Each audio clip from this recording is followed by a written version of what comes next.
Hello my dear learners, welcome back to learn easily channel.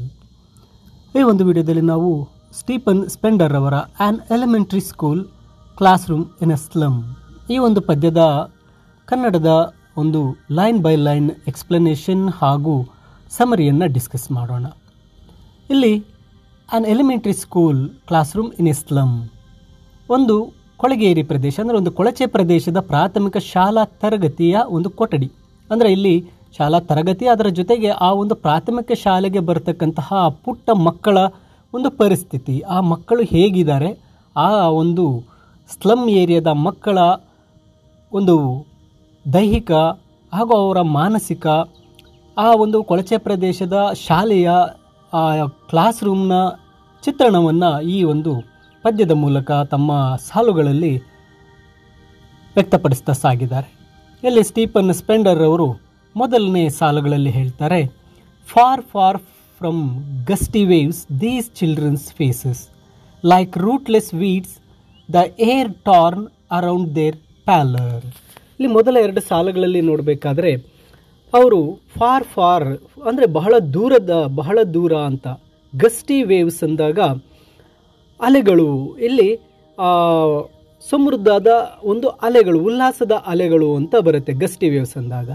Children's phases, ಮಕ್ಕಳ ಮುಖಗಳು, ಅಂದರೆ ಆ ಒಂದು ಶಾಲಾ ತರಗತಿಗೆ ಆ ಒಂದು ಸ್ಲಮ್ ಏರಿಯಾದಿಂದ ಬರ್ತಕ್ಕಂತಹ ಆ ಮಕ್ಕಳ ಮುಖಗಳೇನಾಗಿದೆಯಪ್ಪ ಅಂದರೆ ಆ ಉಲ್ಲಾಸದ ಅಲೆಗಳಿಂದ ದೂರವಾಗಿದೆ. ಅಂದರೆ ಆ ಮಕ್ಕಳ ಮುಖದಲ್ಲಿ ಒಂದು ಚೈತನ್ಯವಿಲ್ಲ, ಒಂದು ರೀತಿಯ ಆಕ್ಟಿವ್ನೆಸ್ ಇಲ್ಲ, ಆ ಮಕ್ಕಳಲ್ಲಿ ಹುರುಪಿಲ್ಲ, ಅವರು ಒಂದು ಬಾಡಿ ಹೋದ ಜೀವನವನ್ನು ಇಲ್ಲಿ ಸೂಚಿಸ್ತದೆ. ಆ ಮಕ್ಕಳ ಮುಖಗಳು ಬಾಡಿ ಹೋಗಿದೆ, ಕಳೆಗುಂದಿವೆ, ಆ ಮಕ್ಕಳ ಮುಖಗಳಲ್ಲಿ ಒಂದು ಚೂರು ಸಹ ಒಂದು ಚೈತನ್ಯ ಅಂತಕ್ಕಂಥದ್ದಿಲ್ಲ, ಒಂದು ಆಕ್ಟಿವ್ನೆಸ್ ಅಂತಕ್ಕಂಥದ್ದಿಲ್ಲ, ಬಹಳ ಕೊಳಕಾಗಿದ್ದಾರೆ ಅಂತಕ್ಕಂಥದ್ದನ್ನು ಸಹ ಈ ಸಾಲು ಹೇಳುತ್ತೆ.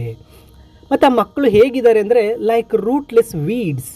ವೀಡ್ ಅಂದರೆ ಕಳೆ, ಅಂದರೆ ಒಂದು ತೋಟದಲ್ಲಿ ಬೆಳೀತಕ್ಕಂತಹ ಕಳೆ. ಈ ಮಕ್ಕಳು ಬೇರಿಲ್ಲದ ಕಲೆಗಳಂತಿದ್ದಾರೆ. ಮತ್ತು ಅವರ ತಲೆ ಕೂದಲೆಲ್ಲ ಕೆದರ್ಬಿಟ್ಟಿದೆ, ಬಣ್ಣಗೆಟ್ಟದ ಆ ಮುಖದ ಸುತ್ತಲೂ, ಇಲ್ಲಿ ಪ್ಯಾಲರ್ ಅಂದರೆ ಮುಖ ಅಂತ ಬರುತ್ತೆ. ಅಂದರೆ ಆ ಮಕ್ಕಳು ಒಂದು ರೀತಿ ನೆಲೆಯಿಲ್ಲದ ಕಳೆಗಳಂತೆ ಅಂತ, ಅವರು ಒಂದು ರೀತಿ ಸಮಾಜದಲ್ಲಿರ್ತಕ್ಕಂತಹ ಕಳೆಗಳಂತೆ. ಅವರ ಕೂದಲು ಹರಿದು ಹಂಚು ಹೋಗಿದೆ, ಅವರ ಬಣ್ಣ ಕೆಟ್ಟಿರ್ತಕ್ಕಂತಹ ಆ ಮುಖದ ಸುತ್ತಲೂ ಆ ಒಂದು ಕೂದಲಿದೆ. ಆ ಮಕ್ಕಳಿಗೆ ತುಂಬ ಪೌಷ್ಟಿಕಾಂಶದ ಕೊರತೆ ಇದೆ, ಅವರು ತುಂಬ ಕಷ್ಟದ ಜೀವನವನ್ನು ಸಾಗಿಸ್ತಾ ಇದ್ದಾರೆ ಅಂತ ಈ ಸಾಲಲ್ಲಿ ಹೇಳ್ತಾರೆ. The tall girl with her weighed down head, the paper seeming boy with rat eyes, the stunted unlucky heir of twisted bones reciting father's gnarled disease his lesson from his desk. ನೋಡಿ, ಈ ಸಾಲುಗಳಲ್ಲಿ ಹೇಳ್ತಾ ಇದ್ದಾರೆ, ಒಬ್ಬ tall girl, ಒಬ್ಬ ಎತ್ತರದ ಹುಡುಗಿ ಇದ್ದಾಳೆ, ಬಟ್ ಅವಳು ತಲೆ ತಗ್ಗಿಸಿ ಕೂತಿದ್ದಾಳೆ. ಅಂದರೆ ಆ ಎತ್ತರದ ಹುಡುಗಿ ತಲೆ ತಗ್ಗಿಸಿರ್ತಕ್ಕಂಥದ್ದು ಏನಪ್ಪ ಅಂದರೆ ಆಕೆಯ ಒಂದು ದುಃಖ, ಭಾರವಾದ ಮನಸ್ಸು, ಆಕೆಗೆ ಭರವಸೆ ಇಲ್ಲದ ಒಂದು ಜೀವನ ಸ್ಥಿತಿಯನ್ನು ಇಲ್ಲಿ ಎತ್ತಿ ತೋರಿಸುತ್ತೆ. ಆ ಹುಡುಗಿ ತಲೆ ತಗ್ಗಿಸಿದ್ದಾಳೆ. ನಂತರ ಪೇಪರ್ ಸೀಮಿಂಗ್ ಬಾಯ್, ಒಬ್ಬ ಹುಡುಗ ಇದ್ದಾನೆ, ಅವನು ಕಾಗದದಂತೆ ಕಾಣಿಸ್ತಾ ಇದ್ದಾನೆ, ಒಂದು ಪೇಪರ್ನಷ್ಟು ತೆಳ್ಳಕ್ಕೆ ಆ ಹುಡುಗ ಇದ್ದಾನೆ. With rat ice. Rat ice ಅಂದರೆ ಇಲಿಯ ಕಣ್ಣುಗಳು. ಇಲಿಯ ಕಣ್ಣುಗಳು ಯಾವಾಗಲೂ ಚಂಚಲತೆ, ಭಯ, ಇವುಗಳನ್ನು, ಹಸಿವನ್ನು ಸೂಚಿಸ್ತಾ ಇರುತ್ತೆ. ಅಂದರೆ ಆ ಒಬ್ಬ ಹುಡುಗ ಹೇಗಿದ್ದಾನೆ ಅಂದರೆ ತುಂಬ ತೆಳ್ಳಗೆ ಕಾಗದಂತೆ ಇದ್ದಾನೆ, ಅವನ ಕಣ್ಣುಗಳು ಇಲಿಯ ಕಣ್ಣುಗಳಂತೆ ಭಯ, ಹಸಿವನ್ನು ಸೂಚಿಸ್ತಾ ಇದೆ. The stunted unlucky heir of twisted bones. ಮತ್ತು ಇನ್ನೊಬ್ಬ ಹುಡುಗ ಇದ್ದಾನೆ, ಆ ಹುಡುಗ ಕುಳ್ಳಕ್ಕಿದ್ದಾನೆ, ಮತ್ತು ಕುಂಟನಾಗಿದ್ದಾನೆ, ಮತ್ತು ಆತ ರಿಸೈಟಿಂಗ್ ಫಾದರ್ಸ್ ನ್ಯಾರಲ್ ಡಿಸೀಸ್, ಆ ತಂದೆಯಿಂದ ಒಂದು ಗಂಟು ಬಿದ್ದಿರತಕ್ಕಂತಹ ರೋಗವನ್ನು ತಗೊಂಡಿದ್ದಾನೆ, ಅವನ ಮೂಳೆಗಳೆಲ್ಲ ತಿರುಚಿಕೊಂಡಿದ್ದಾವೆ. ಅಂದರೆ ಆತನಿಗೆ ಆನುವಂಶಿಕವಾಗಿ ತಂದೆಯ ಒಂದು ರೋಗ ಬಂದಿದೆ. ಅಂದರೆ ಈ ಸಾಲಲ್ಲಿ ಹುಡುಗನು ಕುಳ್ಳನಾಗಿದ್ದು ಕುಂಟನಾಗಿದ್ದಾನೆ, ಆನುವಂಶಿಕವಾಗಿ ಬಂದಿರತಕ್ಕಂಥ ಕಾಯಿಲೆಯಿಂದ ಬಳಲ್ತಾ ಇದ್ದಾನೆ.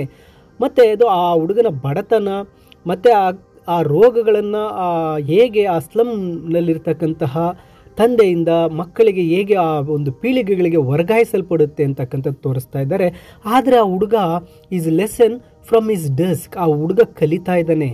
ಡೆಸ್ಕ್ನ ಮೇಲೆ ಒಂದು ಬುಕ್ಕನ್ನಿಟ್ಟು ಆ ಹುಡುಗ ಆ ಒಂದು ಪಾಠವನ್ನು ಕಲಿತಾ ಇದ್ದಾನೆ ಅಂತಕ್ಕಂಥದ್ದನ್ನು ಹೇಳ್ತಾರೆ.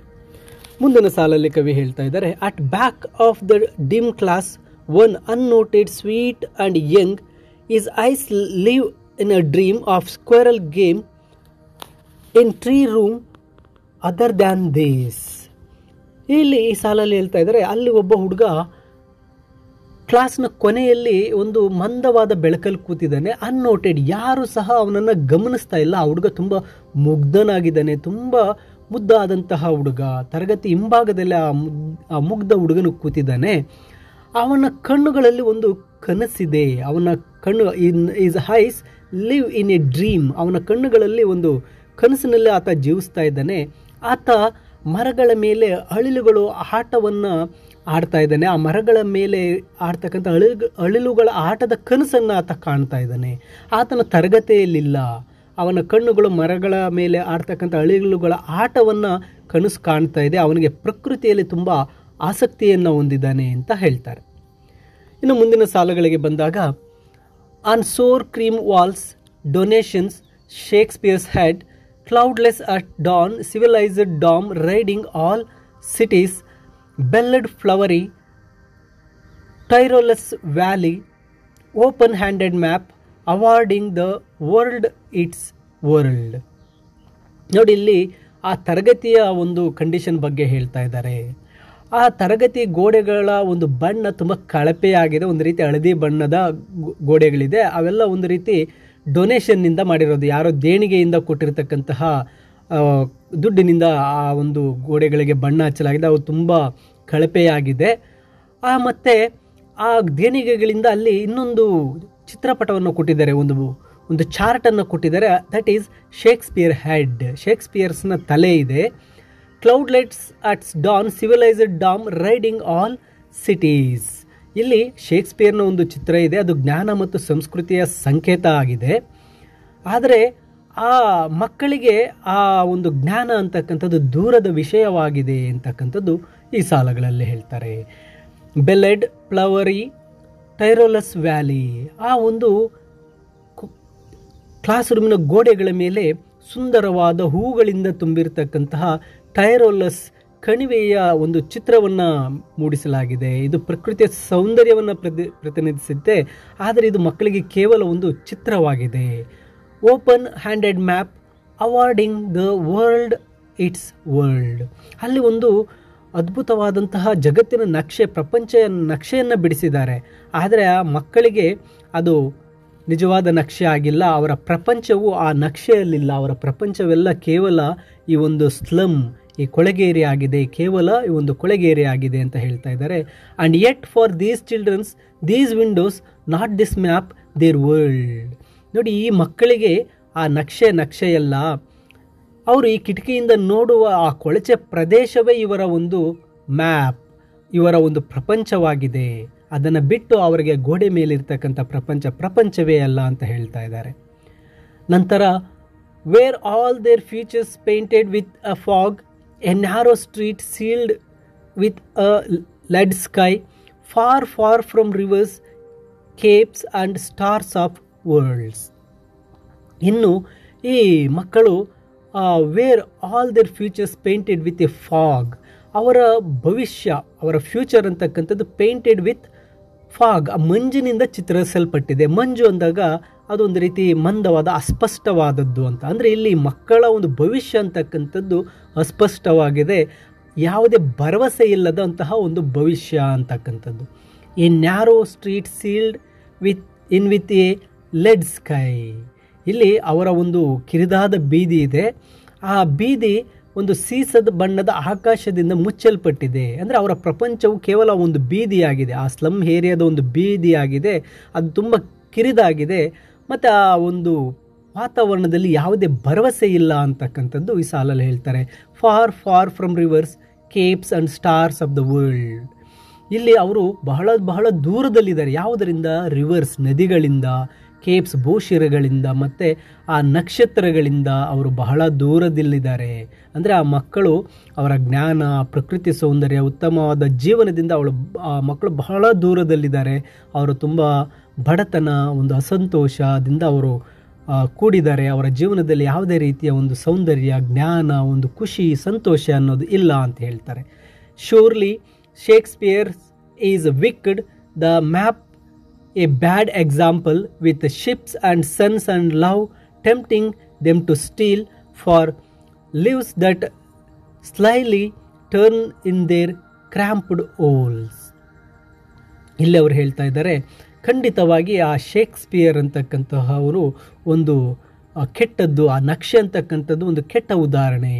ಅಂದರೆ ಆ ಮಕ್ಕಳಿಗೆ ಶೇಕ್ಸ್ಪಿಯರ್ ಮತ್ತು ಆ ನಕ್ಷೆ ಅಂತಕ್ಕಂಥದ್ದು ಕೆಲಸಕ್ಕೆ ಬಾರದ್ದು. ಏಕೆಂದರೆ ಆ ಜೀವನ ಅನ್ನೋದು ಆ ಮಕ್ಕಳ ಜೀವನ ಇದಕ್ಕಿಂತ ತುಂಬ ಭಿನ್ನವಾಗಿದೆ. With ships and sun and love tempting them to steal. ಆ ಚಿತ್ರಗಳಲ್ಲಿ ಹಡಗುಗಳು, ಸೂರ್ಯ ಮತ್ತು ಪ್ರೀತಿ ಅವರನ್ನು ಕದಿಯಲು ಪ್ರೇರೇಪಿಸುತ್ತೆ ಅಂತ. ಅಂದರೆ ಆ ಪ್ರೀತಿ, ಆ ಸೌಂದರ್ಯ, ಉತ್ತಮ ಜೀವನದ ಕೊರತೆಯಿಂದಾಗಿ ಅವರನ್ನು ಏನಾದರೂ ಕದಿಯುವಂತೆ ಆ ಮಕ್ಕಳನ್ನು ಪ್ರೇರೇಪಿಸುತ್ತೆ. And far lives that slyly turn in their cramped holes. ಅವರ ಜೀವನವು ಆ ಕಿರಿದಾಗಿದೆ, ತುಂಬ ಚಿಕ್ಕದಾಗಿದೆ, ಅವರ ಜೀವನ ತುಂಬ ಕಷ್ಟಕರವಾಗಿದೆ ಅಂತಕ್ಕಂಥದ್ದು ಈ ಸಾಲುಗಳಲ್ಲಿ ಹೇಳ್ತಾರೆ. From fog to endless night on their slag heap these children wear skins peeped through by bones and spectacles of steel with minded glass like bottle bits on stones. ನೋಡಿ, ಇಲ್ಲಿ ಆ ಮಕ್ಕಳು from fog to endless night ಅಂದರೆ ಅವರ ಭವಿಷ್ಯವು ತುಂಬ ಅನಿಶ್ಚಿತೆಯಿಂದ ಕೂಡಿದೆ. It is a endless night. ಅವರಿಗೆ ಈ ಒಂದು ಜೀವನ ನಿಜವಾಗಲೂ ಅವರಿಗೆ ಎಂಡ್ಲೆಸ್ ಆಗಿದೆ. ನಂತರ ಅವರು on their slag heap these children, ಆ ಮಕ್ಕಳು ಕೊಲ್ಚೆ ಪ್ರದೇಶದಲ್ಲೇ ವಾಸ ಮಾಡ್ತಾರೆ, ಅವರಿಗೆ ಬೇರೆ ಒಂದು ಪ್ರದೇಶ ಅಂತಕ್ಕಂಥದ್ದಿಲ್ಲ. Wear skins peeped through by bones and spectacles of steel. ಆ ಮಕ್ಕಳ ಮೂಳೆಗಳು, ಅವರು ತುಂಬ ಬಡವರಾಗಿದ್ದಾರೆ, ಆ ಮಕ್ಕಳ ಮೂಳೆಗಳು ಎದ್ದು ಕಾಣ್ತಾ ಇದೆ ಆ ಒಂದು ಚರ್ಮಗಳಲ್ಲಿ. ಅವರು ತುಂಬ ಒಂದು ಪೌಷ್ಟಿಕಾಂಶದ ಕೊರತೆಯಿಂದ ಅವರು ಬಳಲ್ತಾ ಇದ್ದಾರೆ, ಅವರಿಗೆ ಶಕ್ತಿ ಅಂತಕ್ಕಂಥದ್ದಿಲ್ಲ. ಮತ್ತು ಅವರು ಏನು ಮಾಡ್ತಾ ಇದ್ದಾರೆ, ಆ ಒಂದು ಕನ್ನಡಕಗಳು, ಕಬ್ಬಿಣದಿಂದ ಮಾಡಿರ್ತಕ್ಕಂಥ ಕನ್ನಡಕಗಳನ್ನು ಅವರು ಧರಿಸಿದ್ದಾರೆ. With mended glass like bottle bits of stones. ಆ ಮಕ್ಕಳ ಒಂದು ಕನ್ನಡಕಗಳು ಮುರಿದು ಹೋಗಿದೆ, ಅವುಗಳನ್ನು ರಿಪೇರಿ ಮಾಡಲಾಗಿದೆ. ಈ ಒಂದು ಸಾಲುಗಳು ಹೇಳುತ್ತೆ ಆ ಮಕ್ಕಳು ಬಹಳಷ್ಟು ಬಡತನದಲ್ಲಿದ್ದಾರೆ, ಅವರು ತುಂಬ ಕಷ್ಟಗಳನ್ನು ಅನುಭವಿಸ್ತಾ ಇದ್ದಾರೆ ಅಂತ. ಇನ್ನು ನಂತರದ ಸಾಲುಗಳಲ್ಲಿ ಹೇಳ್ತಾರೆ, all of their time and space are foggy slum, so blot their maps with slums as big as doom, unless governor, inspector, visitor, this map becomes their window, and these windows that shut up their lives like catacombs break upon till they break the town and show the children to green fields and make their world run azar on gold sands and let their tongues run naked into books and white and green leaves open history theirs whose language is the sun. ನೋಡಿ, ಈ ಕೊನೆಯ ಒಂದು ಸ್ಟ್ಯಾನ್ಸದಲ್ಲಿ ಕವಿಯವರು ಹೇಳ್ತಾ ಇರ್ತಕ್ಕಂಥದ್ದು, all of their time and space are foggy slum. ಅವರ ಒಂದು ಜೀವನ ಈ ಒಂದು ಕೊಳಚೆ ಪ್ರದೇಶಕ್ಕೆ ಸೀಮಿತವಾಗಿಬಿಟ್ಟಿದೆ. So blot their maps with slums as big as doom. ಆದ್ದರಿಂದ ಅವರ ಒಂದು ಮ್ಯಾಪ್ಗಳು, ಆ ನಕ್ಷೆಗಳು ಕೊಳಚೆ ಪ್ರದೇಶಗಳನ್ನು ತೋರಿಸ್ತಾ ಇದೆ. ಏಕೆಂದರೆ ಅದು ನಿಜವಾದಂತಹ ಒಂದು ಪರಿಸ್ಥಿತಿ. ಅವರ ಒಂದು ವಾಸಸ್ಥಾನ ಸ್ಲಮ್ಗಳಾಗಿದೆ, ಈ ಒಂದು ಆ ಕೊಳಚೆ ಪ್ರದೇಶಗಳಾಗಿದೆ. ಆ ಕೊಳಚೆ ಪ್ರದೇಶಗಳನ್ನು ನಾವು ಈಗ ಅಳಿಸಿಬಿಡಬೇಕಾಗಿದೆ, ಅವುಗಳನ್ನು ನಾವು ತೊರೆದಾಕಬೇಕಾಗಿದೆ. Unless governor, inspector, visitor, this map becomes their window and these windows. ಇಲ್ಲಿ ಹೇಳ್ತಾ ಇದ್ದಾರೆ, ಅಲ್ಲಿ ಅಧಿಕಾರಿಗಳು ಸಮಾಜದ ಗಮನವನ್ನು ಸೆಳೆಯಲು ಪ್ರಯತ್ನಿಸ್ತಾ ಇದ್ದಾರೆ. ಇಲ್ಲಿ ಕವಿ ಆ ಒಂದು ಗವರ್ನರ್, ಇನ್ಸ್ಪೆಕ್ಟರ್, ವಿಸಿಟರ್ಗಳ ಅವರ ಗಮನವನ್ನು ಈ ಕಡೆ ಸೆಳೀತಾ ಇದ್ದಾರೆ. ಮತ್ತು ಆ ನಕ್ಷೆಯು ಅವರ ಜಗತ್ತನ್ನು ವಿಸ್ತರಿಸುವ ಸಾಧನವಾಗಬೇಕು, ಮತ್ತು ಆ ಕಿಟಕಿಗಳು ಜಗತ್ತನ್ನು ತೊರೆಯುವ ದ್ವಾರಗಳಾಗಬೇಕು ಅಂತ ಹೇಳ್ತಾ ಇದ್ದಾರೆ. That shut upon their lives like catacombs. ನೋಡಿ, ಇಲ್ಲಿ ಆ ಒಂದು ಮ್ಯಾಪ್ಗಳು, ಆ ಕೊಳಚೆ ಪ್ರದೇಶಗಳು ಅವರ ಜೀವನಗಳನ್ನು ಸಮಾಧಿಗಳಂತೆ ಮಾಡುವಂತ ಆಗ್ಬಿಟ್ಟಿದೆ. Break open till they break the town. ಅಲ್ಲಿ ಅವರು ಹೇಳ್ತಾ ಇದ್ದಾರೆ, ಈ ಬಂಧಗಳನ್ನು ಮುರಿದು ಹೊರಬರಬೇಕು. ಆ ಒಂದು ಕೊಳಚೆ ಪ್ರದೇಶ, ಮ್ಯಾಪ್ಗಳು ಅವರ ಒಂದು ಪ್ರದೇಶ ಅಷ್ಟಕ್ಕೆ ಅವರನ್ನು ಸೀಮಿತನಾಗಿಬಿಟ್ಟಿದೆ.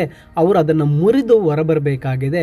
And show to the children to green fields and make their world run azure on gold sands and let their tongues. ಇಲ್ಲಿ ಮಕ್ಕಳಿಗೆ ಆ ಒಂದು ಸ್ಲಮ್ ಪ್ರದೇಶಗಳಿಂದ ಹೊರತಂದು ಅವರಿಗೆ ಆ ಒಂದು ಉತ್ತಮವಾದ ಪರಿಸರ ಮತ್ತು ಅವಕಾಶಗಳನ್ನು ನೀಡಬೇಕಾಗಿದೆ. ಅವರಿಗೆ ಹಸಿರು ಹೊಲಗಳನ್ನು ತೋರಿಸಬೇಕಾಗಿದೆ. ಅವರಿಗೆ ಒಂದು ಜಗತ್ತನ್ನು ತೋರಿಸಬೇಕಾಗಿದೆ. ಮತ್ತು ಆ ಮಕ್ಕಳನ್ನು ಮುಕ್ತವಾಗಿ ಕಲಿಯಲು ಬಿಡಬೇಕಾಗಿದೆ. ಅವರುಗಳಿಗೆ ಬೆಳೆಯಲು ಒಂದು ಅವಕಾಶವನ್ನು ನೀಡಬೇಕಾಗಿದೆ. As run azure on the gold sands ಅಂದರೆ ಆ ಒಂದು ಚಿನ್ನದ ಮರಳಿನ ಮೇಲೆ ಅವರನ್ನು ಸಾಗಲು ಬಿಡಬೇಕಾಗಿದೆ ಅಂತಕ್ಕಂಥದ್ದನ್ನು ಹೇಳ್ತಾರೆ. Run naked into books and white and green leaves open.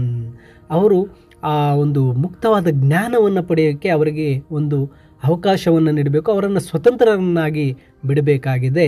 History theirs whose language is the ಸನ್.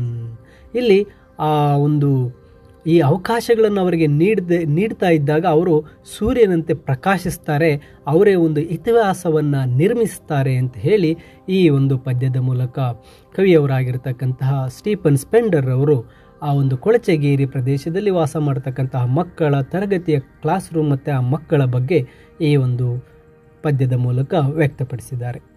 ಈ ಒಂದು ಲೈನ್ ಬೈ ಲೈನ್ ಎಕ್ಸ್ಪ್ಲನೇಷನ್ ನಿಮಗೆ ಅರ್ಥ ಆಗಿದೆ ಅಂತ ಭಾವಿಸ್ತೇನೆ. ಹಾಗೆ ಇಂಗ್ಲೀಷ್ ಸಮರಿ PDF ಸಹ ವಿಡಿಯೋದ ಡಿಸ್ಕ್ರಿಪ್ಷನಲ್ಲಿ ನೀಡುತ್ತೇನೆ, ನೀವು ಡೌನ್ಲೋಡ್ ಮಾಡಿಕೊಳ್ಳಬಹುದು. ಹಾಗೂ ಹೆಚ್ಚಿನ ವಿಡಿಯೋಗಳನ್ನು ತಪ್ಪದೇ ನೋಡಲು ಲರ್ನ್ ಈಸಿಲಿ ಚಾನಲ್ಗೆ ಸಬ್ಸ್ಕ್ರೈಬ್ ಮಾಡಿ. ಈ ವಿಡಿಯೋ ಇಷ್ಟ ಆಗಿದ್ದಲ್ಲಿ ಲೈಕ್ ಮಾಡಿ, ನಿಮ್ಮ ಸ್ನೇಹಿತರಿಗೂ ಶೇರ್ ಮಾಡಿ. And thank you for watching this video.